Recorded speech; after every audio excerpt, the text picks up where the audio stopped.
All right, hey guys, Jason here, and we're just sitting out here waiting for a hurricane to start coming here in the next day or so. And it's actually raining a little bit right now. The sound of rain on a tin roof and a beautiful night. But today, what we're going to be talking about is we're talking about ethics, okay, bow hunting ethics, and where do they stand? First thing we got to put a disclaimer in there is they are a personal decision. Only you can decide what is there. Now, there are some legit, solid ethics concerns. For example, you know, you're not going to shoot a deer swimming. Okay, it doesn't make sense. It's not right to do. You're not going to shoot there's certain situations where ethics are pretty much cut and dry. You're just not going to do it. But for the most part, when it comes to your shot distance, your shot angles, things like that, should you take the shot, shooting through brush, whatever the case is, those types of ethical decisions, they lie on each person's individual shoulders. You have to make your own decisions. Unfortunately, we do live in a world today where a lot of people just don't care. Okay, they don't care at all. It's more important to them to get the animal, to get the picture on Facebook, which is the goal that most people are after, whether they admit it or not. More than they want the meat, more than they want anything else, they want that animal on the ground with a holding onto the horns for that Facebook picture. Because when they get that, they have proved status. Okay, we see that more and more. That is the reason for it, is that Facebook picture. It's the number one driving, determining factor for them. And it's sad that it's come down to that. It's very sad, because the only competition that there should be out there is for you against those wits of those animals. Yet now it's competition among their bow hunting buddies, or they got to do it, or I just bought a new $1,000 outfit, so now I look like a pro, and I got this new $3,000 bow setup, so I got to be killing big deer to prove that I know what I'm doing. I'm now a professional, even though I don't get paid for it. Okay, that kind of attitude, and it's not right, but that is the world we live in today. And it forces people to take a lot of shots and do a lot of things that they should not. There's also a lot of people today that spend a lot of time watching outdoor channel stuff, which I have not watched in 10 years. It's been solid 10 years since I've seen anything on the outdoor channel. So if that means that if it's different now, correct me. But when I was watching it 10 years ago, I mean, these people were taking 50-yard shots, 45-yard shots on deer, 50-yard walking shots as deer are going through the middle of open fields and, you know, doing a lot of stuff they shouldn't be doing. And I would assume it's like that still today. I doubt it's got any better, but I could be wrong. But we see that even on YouTube. To me, those are not ethical. And there's reasons for that. See, in my world, as somebody who hunts a lot and has taken a lot of animals, and I know there's a lot of people taking way more animals than me, so don't act for a second like I'm trying to insinuate that I'm an expert in anything, because I'm the furthest thing from it. My only advantage I have is, realistically, my two advantages is, one, is I get a lot of time in the woods, and two, I'm too OCD for details, I guess you could say. I gotta know. And so I look at everything with a why and a how, and I have to have an answer to it. And if I can't get an answer, I gotta drill it home. You know, like yesterday I was out hunting, me and Robert were out hunting, and I was talking to him about feed trees and stuff. And, you know, would they hunt here? Would you hunt this one? He's like, no, I don't think so, because they're not eating this one enough. Whoa, whoa, whoa. What do you mean they're not eating this one enough? What do you mean there? Well, they're this and that. Okay, I see what you're saying. Okay, but, oh, wait, what do you mean by that? How is that different from the... And he was like, ready to walk. Let's go. Come on, we got other stuff to look at. And I'm like, no. Hold on. We're still here. I have questions, you know, and so, like I said, it's that kind of thing. So I have to know the how, I have to know the why. That's what makes me good at what I'm doing, and it's led me to put a lot of animals on the ground. But even then, with each of those shots, it's a lot of how and why.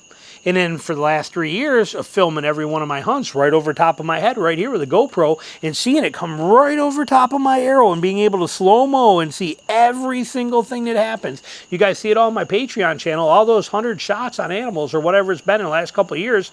You get to see all that stuff. I get to see it too, and I can see what the animals' reaction times are.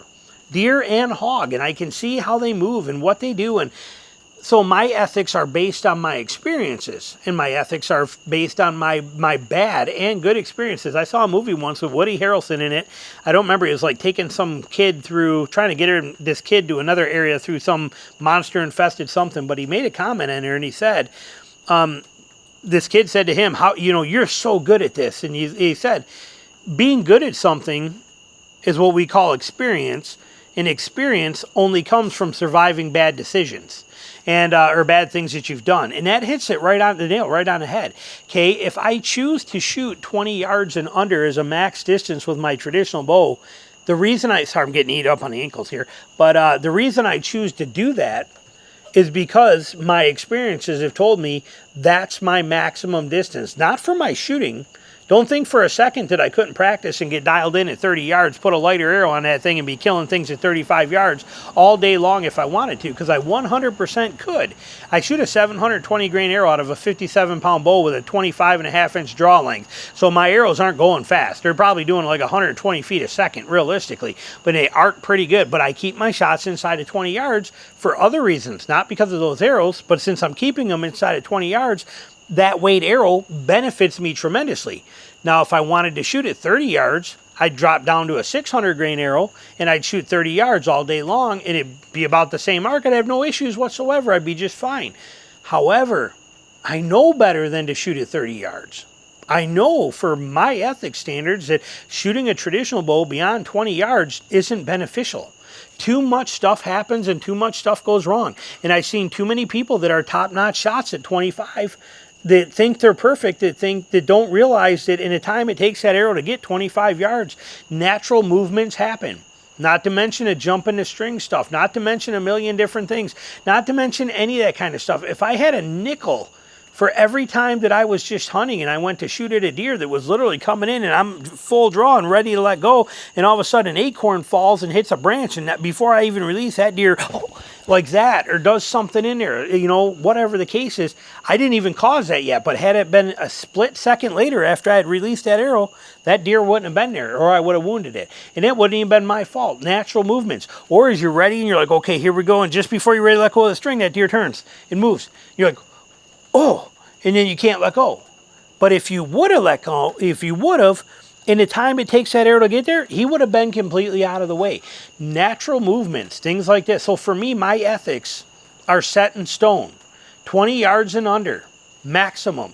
And the reason I say 20 is because I may misjudge a little bit. It might be 22. But it's going to be a rare day that I misjudge 20 out to 23, 24, or 25. So if I misjudge 20, it's probably 22. Maybe worst case 23. And I'm okay with that because I'm good at that distance and I'm comfortable with it. But I do not want to be any farther, and I much prefer to be closer. I also will not take shots on animals that are quartering to me. Okay, how do I know that? Because I've done it before when I was stupid. Okay, I've done it when I didn't know any better, and I don't do it anymore because the results were always the same. Now, you will find people that are going to comment on this and say, well, I've killed 3 deer shooting them straight through the front right there. And you know what? Maybe you have. Okay, but it's a low percentage shot. I'm not taking it. I can wait. I don't need to kill that animal that bad. And if I have to take that shot, then I failed. So I'm not gonna take that shot, especially on deer. I don't want to play those games. So my ethics are my personal ethics. Yours are yours. You do what you want to do. Okay, I one time took a shot on a doe from the ground. I was on the ground, hidden down there, and I actually took a shot on a Texas heart shot right up the tailpipe on a doe because I heard Monty Browning did it on a Cape Buffalo and he killed it and it worked perfect. And when I heard that, I thought, well, hey, if he did it on that, I can do it on his deer. Here it is, a perfect shot right there. It's only standing here at like 8 yards. It's feeding away from me right here. It's 8 yards away. Boom. And I never found that deer. Never found it. Never found a speck of blood. Never found nothing. Never found anything at all. What I learned? Never take that shot ever again. Okay, so in my opinion, you learn and your ethics are built based on what your knowledge and power is and what you've come up with on your own. However, we that promote this stuff try to shorten that learning curve for you. When we tell you with a traditional bow, keep your shots inside of 20 yards, keep your angles as high percentage, meaning broadside and quartering away only, we don't say that because we want you to not kill deer. We don't say that because of anything other than the fact that we straight up know better. That's why we tell you that. We're trying to help you. Yet people take offense to it. And you will see in comments on here, like when I go talking about the compound stuff, like right now, when we say with a compound bow, when I say that if you're shooting deer with a compound bow at 50 yards, in my opinion, you bumped your head. You failed. You shouldn't have to. If you have to shoot a deer at 50 yards with a bow, then you're not really bow hunting. Your gun hunting is what you're doing. Guns are set for 50 yards. Okay, and I feel the same with gun hunting too. No offense, but I mean I've only killed 1 deer with a gun and 2 hogs with a gun. All of them were with open sight lever action guns that were sighted in at 35 yards, and they were all shot inside of 30 yards. Okay, I don't believe that. I don't think a gun should be used beyond 100 yards. Okay, but today everybody's gonna argue with me. Well, I shoot them at 300. I shoot them at 350. I shoot them at 225. Whatever works for you. For me, I don't think I would never do it. See, so everybody's ethics are their own and different. Everybody's situation is unique to themselves. Compound bows, I don't think you have a right to shoot an animal at 50 yards. You want to shoot something big like a moose that doesn't jump the string and doesn't move very fast. You want to shoot him at 50 yards? That's different if you're dialed in for 50 yards. I can understand that. I can even see traditional bow hunters stretching to 25, 30 yards maybe on that kind of stuff too, because it's a different animal. It's not moving fast. It's not jumping a string, and it's a huge vital area on that thing compared to a deer. So I can understand that kind of stuff. But when it comes to deer hunting, a compound shooter is shooting beyond 30 yards, no offense, but you're just asking for trouble. There's too much variable in the movement, too much variable in the time that can happen, too much variable from the second your brain convinces you to shoot from what your eyes put in the input you got, and the time you touch that trigger on that release to the time the arrow hits there. All of that process, too many things can happen. If you follow my Patreon channel, you know that a deer can process everything it processes through its mind, through its eyes and ears and all of its senses. It processes it 4 times faster than a human does, and that's not under pressure. Okay, 4 times faster than what we do. So every decision he makes it 4 times quicker than what we do. So it's very easy for them to make a movement, shift, change, anything to get out of the way and not have to deal with that arrow naturally, or even if they want to jump the string and react to it, they got the opportunity to do that, and they can do it at excessive, massive speed and power. So it's something that you got to take into consideration. Your ethics will be your own. But when we try to preach to you 20 and under for traditional bow, 30 and under for a compound bow, 30 and under for a crossbow. These guys with the crossbows, yes, they can shoot accurate, that kind of stuff. Yeah, they're blazing fast and all that kind of thing like that too, but you still can't account for the variables. And you beyond 30 yards, you can't see twigs, branches, brush. You can't account for what the wind does at 30 yards or beyond 30 yards that well out there. It's just too many variables. And there's just no reason for it, in my opinion. We are trying to bow hunt. You are out there in an archery season.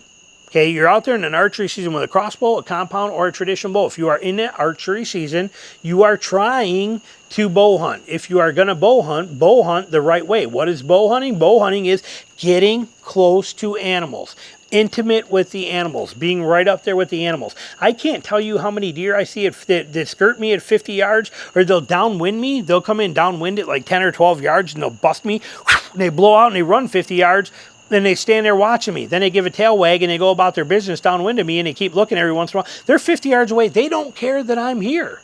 They just jumped and spooked from me, ran another 40 yards, and they're hanging out over there eating acorns, and they don't care that I'm here. Because their attitude is he's 50 yards away. He's not close enough. And he's a bow hunter. I saw his longbow. He's a bow hunter, so he ain't going to get me. That's the way they're looking at it. So, my opinion, you want to bow hunt, stick to the ethics that matter. But your ethics are your personal choice. You know, my opinion is not worth too much. You do whatever you got to do any way you want to do with it. But my opinion, you want to keep your freezer full. You want to spend less time wounding animals, less time tracking animals like that. Keep your shots as close as you possibly can. Set up for those close shots. Let the people on the interwebs and on the TikToks and the Facebook stuff, let those guys be the ones that are, oh, I killed this deer at 58 yards, you know, out there in the middle of a soybean field. I shot him at 62 yards. Let them guys be the ones bragging about that. Let them have that. Okay, you don't need it. It's not worth it. It's not ethical, in my opinion. Your opinion may vary. I'd like to know what your opinion is. Maybe you think I'm crazy. Maybe you're going to tell me that the technology and the equipment today is so much more advanced that we can do this. And maybe you're going to tell me all this stuff. And I'm still not going to buy it or believe in it, but I'd like to hear it. So let me know your thoughts. Thanks for watching.